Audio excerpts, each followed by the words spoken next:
नमस्कार, आप देख रहे हैं AMG न्यूज। आपके साथ मैं नीला। शहर और आसपास की खबरों को लेकर हम हाजिर हैं। शुरू करेंगे प्रमुख खबरों से। जिले के एसएसपी ने बढ़ाई आंशिक लॉकडाउन की सख्ती। कदमा थाने से शुरू हुआ विशेष अभियान। बेवजह बाहर निकलने वालों पर गिरी गाज। मणिपाल मेडिकल कॉलेज द्वारा जिला स्वास्थ्य विभाग को दिया गया 2 कार्डियक एम्बुलेंस। जिले के उपायुक्त ने किया विधिवत उद्घाटन। गंभीर मरीजों के लिए होगा कारगर।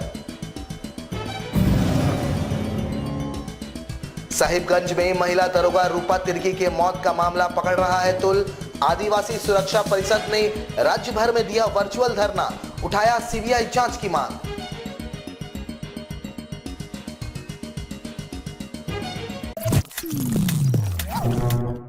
अब खबर विस्तार से। जमशेदपुर जिला प्रशासन स्वास्थ्य सुरक्षा सप्ताह के अंतर्गत लगाए गए आंशिक लॉकडाउन को पूर्णतः अनुपालन को लेकर अब सख्ती बरतनी शुरू कर दी है। जिले के पुलिस कप्तान के नेतृत्व में इसकी शुरुआत शनिवार को कदमा थाने से की गई। गौरतलब हो कि राज्य में स्वास्थ्य सुरक्षा सप्ताह लागू है और फिलहाल उसका तीसरा फेज जारी है। ऐसे में दोपहर 2 बजे के बाद तमाम दुकान बंद होने के निर्देश है। केवल आवश्यक वस्तु जैसे दवा दुकान, अस्पताल वगैरह खुले रहेंगे और दोपहर 2 बजे के बाद आम लोग केवल अति आवश्यक कार्यों के लिए ही घर से बाहर निकल सकते हैं।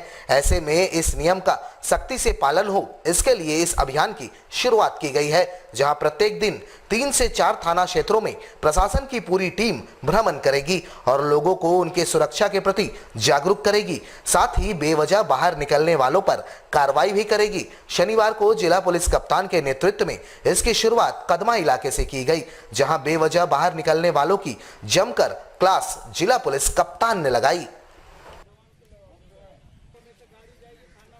जो सुरक्षा सप्ताह हम लोग पालन कर रहे हैं, तीसरा हफ्ता हम लोग का ये चल रहा है। इसमें जो भी दिशा निर्देश दिया हुआ है, इसमें काफ़ी सारा लोग इसमें अधिकतम फॉलो कर रहे हैं, लेकिन कुछ लोगों को द्वारा इसको पालन नहीं किया जाता है। बिना किसी काम का बाहर आते हैं, बिना मास्क का बाहर दिखते हैं और जो समय है 2 बजे तक सभी को बंद करने के लिए व्यवसायी लोगों और दुकानों को, लेकिन कहीं कहीं पालन नहीं हो पा रहा है।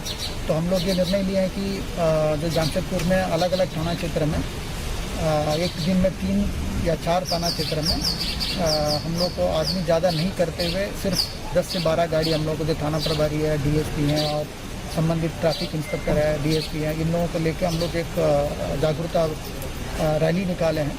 इसमें 10-12 गाड़ियाँ आप देख सकते हैं और इसमें माइकिंग में डीएसपी उन लोगों को ब्रीफ भी करते हैं और इस बीच में रास्ता में जो भी हम लोग को नज़र पड़ते हैं बिना मास्क का, बिना हेलमेट का या बिना जो है सोशल डिस्टेंसिंग का कहीं दिखते हैं तो हम लोग उनका उचित कार्रवाई करते हैं, फाइन लगाना या नहीं तो फिर दंडात्मक कार्रवाई करना, ताकि हम लोग ये प्रयास कर रहे हैं कि लोगों को ज़्यादा से ज़्यादा इस माध्यम से उनको बता दें इस चीज़ को कि जमशेदपुर का जो सिचुएशन है वो काफ़ी मतलब खतरनाक है और हम लोग को इससे बचने के लिए जो स्वास्थ्य सुरक्षा को हम लोग कड़ी से कड़ी पालन करना होगा। मणिपाल मेडिकल कॉलेज के द्वारा अत्याधुनिक सुविधाओं से लैस 2 बड़े कार्डियक एम्बुलेंस और 8 छोटे एम्बुलेंस जिले के डीसी को सुपुर्द किया गया, जहां उपायुक्त ने एम्बुलेंस द्वारा मरीजों को दी जाने वाली सुविधाओं की बारीकी से जाना और इसकी सराहना की। जिले में लाइफ सपोर्ट व्हीकल की कमी को देखते हुए टाटा मणिपाल मेडिकल कॉलेज ने पूर्वी सिंहभूम जिला प्रशासन को ventilator lace 2 life support vehicle ambulance व 8 छोटे एम्बुलेंस प्रदान किए, जिसका विधिवत उद्घाटन जिले के उपायुक्त सूरज कुमार ने किया। इस दौरान इनके साथ जिले के एसएसपी एम तमिलवनन समेत सिविल सर्जन, अंचलाधिकारी, स्वास्थ्य विभाग के कर्मचारी समेत मणिपाल टाटा मेडिकल कॉलेज प्रबंधक व कर्मचारी मुख्य रूप से मौजूद थे। वहीं एम्बुलेंस में गंभीर मरीजों को किस तरह से सुविधा प्रदान होगी, इसकी जानकारी उपायुक्त ने हासिल की। उन्होंने बताया कि कोरोना काल में इस एम्बुलेंस का इस्तेमाल कोविड के मरीजों के लिए किया जाएगा, जिसके बाद इसका इस्तेमाल गंभीर अवस्था वाले मरीजों के लिए किया जाएगा। जब टाटा मणिपाल हमारे पास में आए थे तो हमने चर्चा के क्रम में यही बोला था कि जब एक मेडिकल कॉलेज यहाँ खुल रहा है तो डेफिनेटली इस तरीके की कुछ सुविधाएं अगर होती तो फिर बेटर रहता है। तो इमीडिएटली उन्होंने ये कमिट किया था कि हम CSR के माध्यम से आपको एक कार्डियक एम्बुलेंस जो है वो उपलब्ध कराएंगे। और आज CSR के माध्यम से उन्होंने एक कार्डियक एम्बुलेंस और एक advance life support ambulance, 2 ambulance provide किया है। तो पूरे हेल्थ एडमिनिस्ट्रेशन की तरफ से, जिला प्रशासन की ओर से, पुलिस प्रशासन की ओर से मैं टाटा मणिपाल को सहृदय धन्यवाद देना चाहूँगा कि उन्होंने कोविड की इस लड़ाई में एक नया आयाम ऐड किया है। अब जो सीरियस कोविड पेशेंट्स हैं जिनको एक हेल्थ केयर फैसिलिटी से अगर ICU वगैरह में शिफ्ट करने की ज़रूरत पड़ती है और ट्रांसपोर्टेशन के टाइम में उनके हेल्थ पे काफ़ी रिस्क रहती है, वो हम लोगों को सपोर्ट इमीडिएटली इससे मिल जाएगा ताकि पेशेंट के ट्रांसफ़र के टाइम में भी उनके सर्वाइवल के जो चांसेस हैं वो बने रहेंगे। मणिपाल की ओर से हम लोगों को कांतिलाल जो हम लोगों ने हॉस्पिटल शुरू किया है उसमें डॉक्टर्स का सपोर्ट मिला है। साहिबगंज में महिला दरोगा रूपा तिर की मौत मामला धीरे धीरे तूल पकड़ते जा रहा है, जहां आदिवासी सुरक्षा परिषद ने पूरे राज्य में वर्चुअल धरना प्रदर्शन कर राज्य सरकार से CBI जांच की मांग की। कुछ दिनों पहले साहिबगंज में महिला थाना में दरोगा के रूप में पदस्थापित रूपा तिर्की की संदेहास्पद मौत हो गई थी। वहीं विपक्ष के नेता बाबूलाल मरांडी ने दोबारा पोस्टमार्टम की मांग की।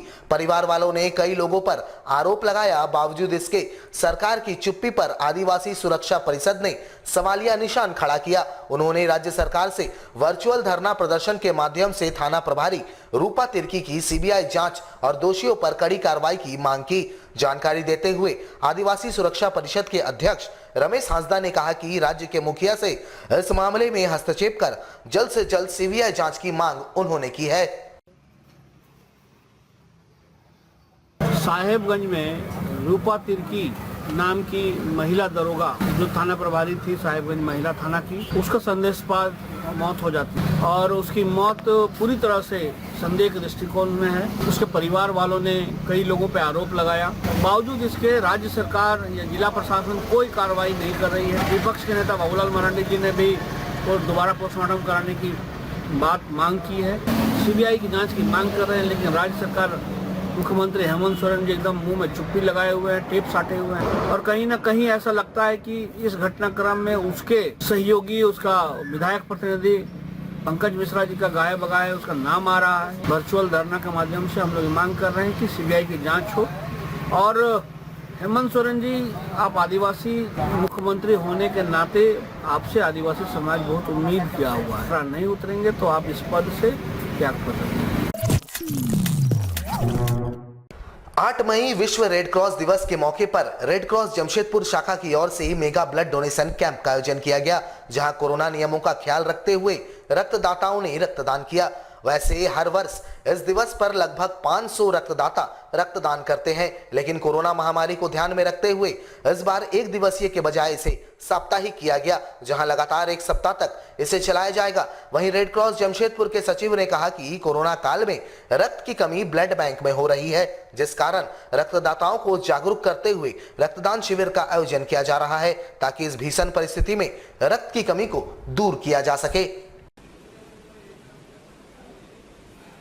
आज 8 मई विश्व रेड क्रॉस दिवस है और हर वर्ष हम लोग इस दिन मेगा ब्लड डोनेशन कैंप का आयोजन करते हैं। इस वर्ष एक विशेष परिस्थिति है कि कोविड का संकट आ गया है और ऐसे में क्या है कि चारों तरफ जितना ब्लड डोनेशन कैंप्स था वो सब बंद हो गया और इस कारण जमशेदपुर ब्लड बैंक में ब्लड की भारी कमी हो गई है। किसी ब्लड ग्रुप का ब्लड अवेलेबल नहीं है ब्लड बैंक में और उससे भी ज़्यादा अभाव प्लाज्मा का है। जो लोग कोरोना से पीड़ित हैं उनको प्लाज्मा नहीं मिल रहा है। तो ये दोनों अभियान रेड क्रॉस के द्वारा चलाया जा रहा है। हमारे DC सूरज कुमार जो हमारे प्रेसिडेंट हैं, उन्होंने एक कमेटी बनाया प्लाज्मा डोनेशन के लिए और दूसरा ये ब्लड डोनेशन के लिए जो हमारा रेगुलर फीचर है। तो उसी सिलसिले में ये कैंप है और हम लोग सोशल डिस्टेंसिंग मेंटेन करते हुए कम संख्या में हम लोगों ने रक्तदाताओं को बुलाया है और इसको कई फेज में करेंगे। जमशेदपुर के सेंट्रल गुरुद्वारा प्रबंधक कमेटी द्वारा संचालित मॉडर्न स्कूल परिसर को इन दिनों कोविड केयर सेंटर में तब्दील किया गया है, जहां लगातार शहर में समाज सेवा करने वाली संगठन टीम संघर्ष एवं रोटरी क्लब अपना सहयोग दे रही है। टीम संघर्ष के द्वारा शनिवार को पूरे सेंटर को विशेष रूप से सैनिटाइज किया गया ताकि वहां संक्रमण का खतरा ना हो। वहीं लगातार जाने माने चिकित्सक सह समाज सेवी डॉक्टर विजय मोहन सिंह के द्वारा भी लगातार यहां मरीजों की निःशुल्क सेवा की जा रही है। यहां रोजाना वे खुद पहुंचकर मरीजों की जांच करते हैं। साथ ही वहां मौजूद कई अन्य डॉक्टर्स एवं गुरुद्वारा प्रबंधक कमेटी के लोग मरीजों की भरपूर देखभाल भी कर रहे हैं। ज्ञात हो कि विगत दिनों टीम संघर्ष ने इस सेंटर को सुचारू रूप से चलाने हेतु आर्थिक मदद भी की थी और लगातार मरीजों को बेहतर से बेहतर सेवा मिले, इसके लिए टीम संघर्ष प्रयासरत है। सेंट्रल गुरुद्वारा कमेटी के तरफ से यहाँ मॉडर्न स्कूल साक्षी में एक 10 bedded Covid care centre come isolation centre with oxygen bed का व्यवस्था किया गया है। तो मैं इनके यहाँ सुबह शाम तो सेवा जरूर दूंगा, अगर बीच में भी जरूरी पड़े तो मैं आऊँगा। टीम संघर्ष परिवार आज अपनी सेवा के तहत पहुंचा साक्षी गुरुद्वारा परिसर में मॉडर्न स्कूल सेंट्रल गुरुद्वारा प्रबंधक कमेटी के सहयोग से वहां 10 बेड का कोविड सेंटर बनाया गया है। टीम संघर्ष परिवार, रोटरी क्लब दलमा का पूर्ण सहयोग सेंट्रल गुरुद्वारा प्रबंधक कमेटी को दिया जा रहा है। कुछ दिन पहले ही कुछ सहयोग राशि प्रदान किए और आज उसी के तहत उस पूरे परिसर को टीम संघर्ष परिवार के द्वारा सैनिटाइज किया गया है और इस कोविड सेंटर की देखरेख हेतु आज हमारे बीच लगातार 2 बेला मौजूद रहते हैं जाने माने समाज सेवी डॉक्टर विजय मोहन सिंह जी। उनके मार्गदर्शन में इस कोविड केयर सेंटर की और भी कई अन्य डॉक्टर स्वर्ण सिंह, डॉक्टर राजेंद्र जी, सभी का सहयोग सेंट्रल गुरुद्वारा प्रबंधक कमेटी को मिल रहा है। बढ़ते संक्रमण के बीच उपायुक्त सूरज कुमार ने खासमहल स्थित सदर अस्पताल का निरीक्षण किया। इस दौरान टीका केंद्र से लेकर निर्माणाधीन आईसीयू वार्ड का भी जायजा लिया गया।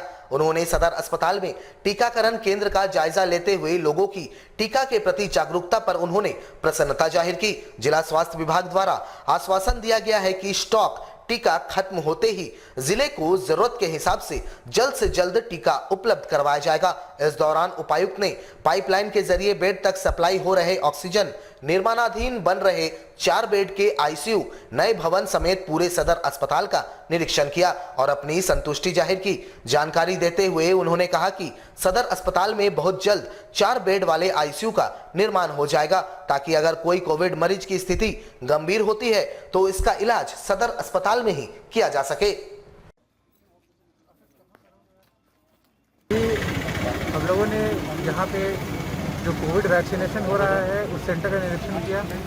ये बड़े हर्ष की बात है कि जमशेदपुर में कोविड वैक्सीनेशन को लेकर लोगों में बहुत ज़्यादा जागरूकता है और जो हम लोगों ने समाचार पत्रों के माध्यम से, मीडिया के माध्यम से या अपने सोशल मीडिया अकाउंट्स के माध्यम से इंफॉर्मेशन दी थी, जो हमारे पास वैक्सीनेशन अवेलेबल था, उसके हिसाब से आज अच्छी संख्या में लोगों का टर्नआउट देखा जा रहा है।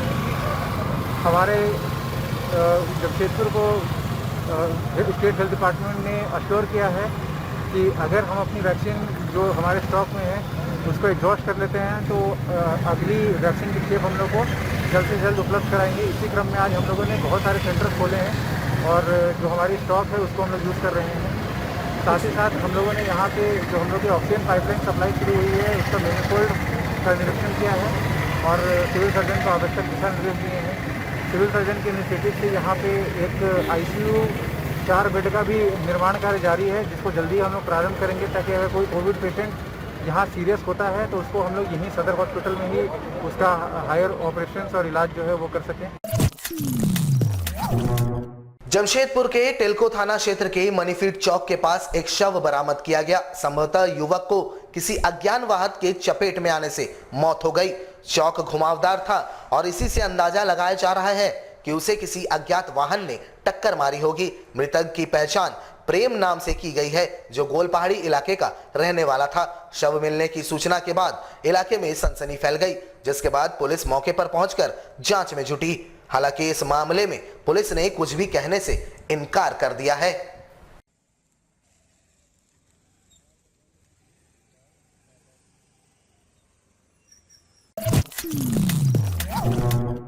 हमारे साथ लगातार जुड़े रहने के लिए आप हमें YouTube पर ज़रूर सब्सक्राइब करें। आज के लिए बस इतना ही। कल आपसे फिर मिलेंगे कुछ नई खबरों के साथ। तब तक के लिए AMG न्यूज़ की पूरी टीम को दीजिए इजाज़त। नमस्कार।